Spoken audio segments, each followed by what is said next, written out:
അടുത്ത IPL സീസണിൽ super താരം മഹേന്ദ്ര സിംഗ് ധോണിയെ ടീമിൽ നിലനിർത്തുന്നതിനായി വിചിത്രമായ ആവശ്യം മുന്നോട്ട് വെച്ച ചെന്നൈ സൂപ്പർ കിങ്സ്. ധോണിയെ ടീമിൽ നിലനിർത്തുന്നതിനായി ഇതുവരെ രാജ്യാന്തര മത്സരം കളിക്കാത്ത താരങ്ങളുടെ അൺക്യാപ്ഡ് പട്ടികയിൽ താരത്തെ ഉൾപ്പെടുത്തണമെന്ന് BCCI വിളിച്ചു ചേർത്ത യോഗത്തിൽ ചെന്നൈ സൂപ്പർ കിങ്സ് പ്രതിനിധികൾ ആവശ്യപ്പെട്ടതായി ക്രിക്കിൻഫോ റിപ്പോർട്ട് ചെയ്യുന്നു. പുതിയ സീസണിനും മെഗാ താരലേലത്തിനും മുൻപായി IPL ഫ്രാഞ്ചൈസികളുമായി BCCI വിളിച്ചു ചേർത്ത യോഗത്തിലാണ് ചെന്നൈയുടെ വിചിത്രമായ ആവശ്യം. എന്നാൽ ചെന്നൈയുടെ ഈ നിർദ്ദേശത്തെ മറ്റു ടീമുകൾ എതിർത്തതായാണ് വിവരം. IPL തുടക്കം കുറിച്ച 2008 മുതൽ 2021 വരെ രാജ്യാന്തര ക്രിക്കറ്റിൽ നിന്നും വിരമിച്ച് 5 വർഷം പിന്നിട്ടവരെ അൺക്യാപ്ഡ് വിഭാഗത്തിൽ പെടുത്താമെന്ന ചട്ടമുണ്ടായിരുന്നു. എന്നാൽ ഈ നിയമം പിന്നീട് നിർത്തലാക്കിയിരുന്നു.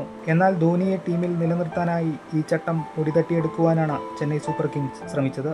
എന്നാൽ മറ്റു ടീമുകൾ കൂട്ടമായി തന്നെ ചെന്നൈയുടെ ഈ ആവശ്യത്തെ എതിർത്തു. 2020 ഓഗസ്റ്റ് 15-നായിരുന്നു ധോണി രാജ്യാന്തര ക്രിക്കറ്റിൽ വിരമിക്കൽ പ്രഖ്യാപിച്ചത്.